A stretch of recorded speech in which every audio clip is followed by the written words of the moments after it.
Hello friends, welcome back to my channel. आज हम एक स्लीव डिज़ाइन आपके साथ शेयर करेंगे। तो यहाँ पर मैंने स्लीव्स की कटिंग नॉर्मल तरीके से कर ली है और स्लीव के सेंटर में हमने ये डिज़ाइन बनाना है, तो वो वाला डिज़ाइन हम रेडी करेंगे। तो ये देखिए स्लीव मैंने ले ली है और यहाँ ऊपर हमने इसको सेंटर से कट कर लेना है। तो पहले हम इसकी लेंथ चेक कर लेते हैं। तो लेंथ यहाँ पर देखिए 15.5 इंच आ रही है, तो सिर्फ हमें आधा इंच ही एक्स्ट्रा लेना है ऊपर की साइड से जो शोल्डर में जाएगा, और आगे से आधा इंच पट्टी अटैच करने में जाएगा, लेकिन वो अंदर की साइड फोल्ड नहीं होगा, वो सामने ही दिखेगा। तो सिर्फ आधा इंच आपने इस डिज़ाइन के लिए लेना है। और ऊपर की साइड से देखिए आधा आधा इंच हमारा दोनों साइड मार्जिन में जाएगा, हाफ इंच मार्जिन में जाएगा, 1 इंच हो जाएगा। तो 1 इंच का ही हमने बो बनाना है, 1 इंच का ही बो रेडी होकर आएगा, तो हमें कुछ भी एक्स्ट्रा नहीं लेना चौड़ाई में। तो यहाँ से देखिए सेंटर से मैंने स्लीव की कटिंग कर ली है। अब हमने 2 पट्टी लेनी है, एक पट्टी ही काफ़ी लंबी है तो एक ले लेंगे। 2 इंच चौड़ी हमने पट्टी लेनी है, बस इससे ज़्यादा आपने इस डिज़ाइन के लिए चौड़ी पट्टी नहीं लेनी है। तो 2 इंच चौड़ी हमने यहाँ पर पट्टी ली है, फोल्ड करके वो 1 इंच की हो गई है। अब हाफ इंच हमने यहाँ पर मार्जिन का रखना है और हाफ इंच ही हमारी पट्टी रेडी आएगी। मतलब पट्टी के सेंटर में हमने बिल्कुल सिलाई लगानी है। तो ज़्यादा चौड़ी पट्टी हमने नहीं बनानी है, क्योंकि जब हम वो बनाएंगे तो फिर वो स्लीव में झोल आता है, सलवटें आती हैं, इस वजह से हमने सिर्फ हाफ इंच चौड़ी ही पट्टी लेनी है। तो ये देखिए सिलाई मैंने बिल्कुल सेंटर में लगा ली है। अब हमने इसको एक बड़ी सुई, जो मोटी सुई होती है, उसकी हेल्प से इसको सीधा कर लेना है। सुई में हमने थोड़ा लंबा ही धागा डालना है, ज़्यादा लंबा नहीं डालना। और डबल करके गांठ लगा ली है और इसको सुई को हमने उल्टा करके इसके अंदर डालना है। ऊपर टाँका लगा लिया है थोड़ा पक्का करके, और इस तरीके से निकाल लेंगे और इसको पलट कर सीधा कर लेंगे। तो ये देखिए पलटकर हमने सीधा कर लिया है और इन दोनों पट्टियाँ हमने सीधी कर ली हैं और प्रेस कर ली है। यहाँ पर प्रेस ज़रूर कर लेनी है। और जो सिलाई वाला मार्जिन है वो हमने एक बैक साइड में ही करके रखना है। अब हमने 2-2 इंच पर यहाँ पर मार्क करना है। देखिए 2-2 इंच पर हमने मार्क करना है और इन पट्टियों को कट कर लेना है। तो ये देखिए मार्किंग हो गई है। यहाँ पर अब हमने कटिंग कर लेनी है इस तरीके से। सेम तरीके से हमने दूसरी वाली जो पट्टी रेडी की है उस पे भी मार्किंग करनी है और इस तरीके से कटिंग हमने कर ली है। अब हमने देखिए स्लीव्स का एक पार्ट लेना है, एक स्लीव में ही हमने सीधा कट डाला है। एक पार्ट लेंगे और सीधी साइड हमने सामने रखी है स्लीव की। अब हमने देखिए ये पट्टी ली है और यहाँ पर जो सिलाई दिख रही है उसको हमने ऊपर की साइड रखना है, ताकि देखिए सीधी साइड में ये प्लेन आए। तो जो मार्जिन होगा सिलाई का वो हमने ऊपर रखना है, और यहाँ पर ऊपर से हमने स्लीव का हाफ इंच सिलाई का मार्जिन छोड़ देना है। स्लीव में हमने हाफ इंच ऊपर मार्जिन छोड़ना है, क्योंकि हमने इसको शोल्डर के साथ अटैच करना है। अब हमने ये पट्टियाँ सारी सेट करते हुए इसके साथ स्टिच कर लेनी है, और हाफ इंच का मार्जिन रखना है पट्टी में भी और स्लीव में भी। आधे आधे इंच का मार्जिन रखते हुए हमने सारी पट्टियाँ इस तरीके से स्टिच कर लेनी है, और सारी पट्टियाँ हमने एक साथ रखनी है, गैपिंग बिल्कुल भी नहीं रखनी, एक के ऊपर एक चढ़ानी भी नहीं है, बिल्कुल साथ साथ में रखते हुए इसको स्टिच करना है। तो देखिए इस तरीके से हमने सारी पट्टियाँ यहाँ पर अटैच कर ली है, और हाफ इंच का मार्जिन हमने देखिए नीचे छोड़ा है और हाफ इंच का मार्जिन ही ऊपर छोड़ा है, क्योंकि नीचे पट्टी अटैच करेंगे इसलिए हाफ इंच चाहिए, और ऊपर शोल्डर अटैच करना है इसलिए ऊपर भी हाफ इंच चाहिए। अब हमने इन पट्टियों को इस तरीके से टर्न कर लेना है, और स्लीव के ऊपर हमने बिल्कुल किनारे पर टॉप सीम लगानी है। तो बैक साइड का मार्जिन हमने सारा स्लीव की साइड करके रखना है और बिल्कुल किनारे पर सिलाई लगानी है।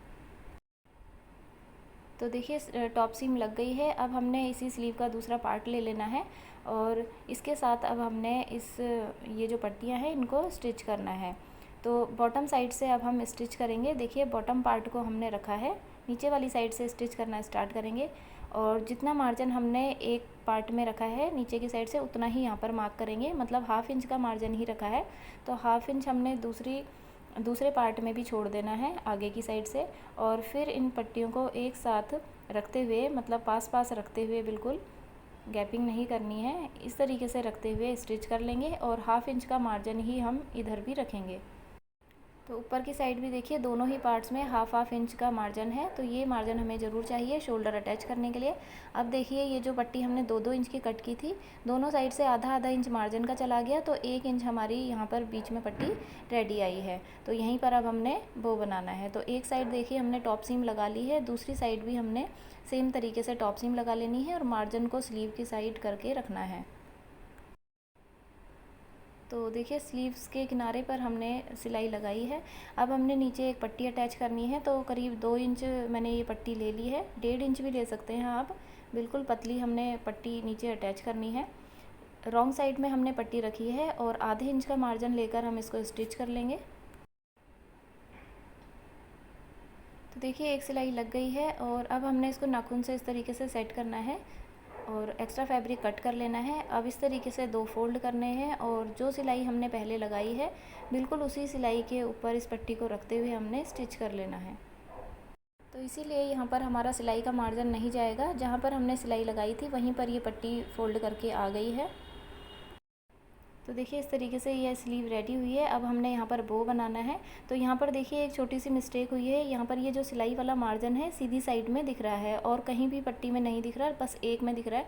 तो ये इस तरीके से नहीं दिखना चाहिए। ये जो मार्जिन है सिलाई का हमारा बैक साइड में रहेगा। तो बस एक पट्टी में हमारा आगे की साइड आ गया है। तो अभी मैं यहाँ पर बो बना लूँगी, तो ये थोड़ा वैसे हाइट हो जाएगा। तो यहाँ पर देखिए मैंने सुई में डबल धागा डाल लिया है और बिल्कुल किनारे पर हमने इस तरीके से एक टाँका लेना है और इस तरीके से धागे से निकाल लेना है। तो यहाँ पर गांठ लग जाएगी और इस तरीके से हमने 2-3 टाँके लगा लेने हैं ताकि ये थोड़ा सा पक्का हो जाए, धागा टूटे ना। तो 2-3 बार मैंने इसको पक्का कर लिया है और अब हमने सुई को थोड़ा बैक साइड में डाल लेना है और वहीं पर गांठ लगाकर धागा तोड़ लेना है। तो ये देखिए पीछे की साइड में मैंने सुई डाल ली है, यहीं पर हम एक गांठ लगाएंगे और धागा कट कर लेंगे।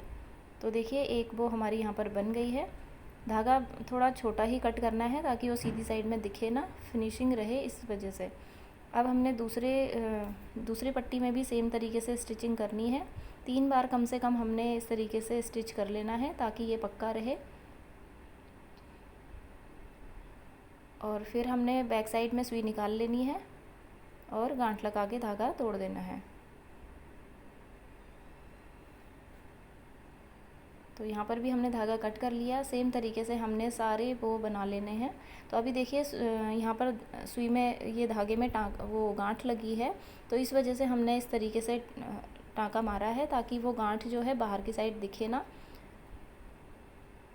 तो 3 बो यहाँ पर बना लिए हैं। देखिए इस तरीके से हमने सुई को डालना है ताकि गांठ हमारी ये बो की अंदर की साइड में रहे।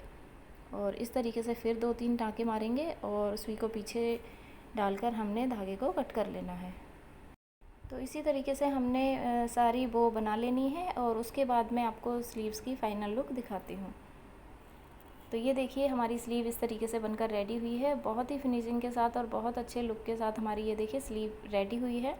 तो आपके पास भी अगर कंट्रास्ट का फैब्रिक है और कुर्ती इस टाइप की है तो इस तरीके का आप डिज़ाइन ज़रूर ट्राई करें।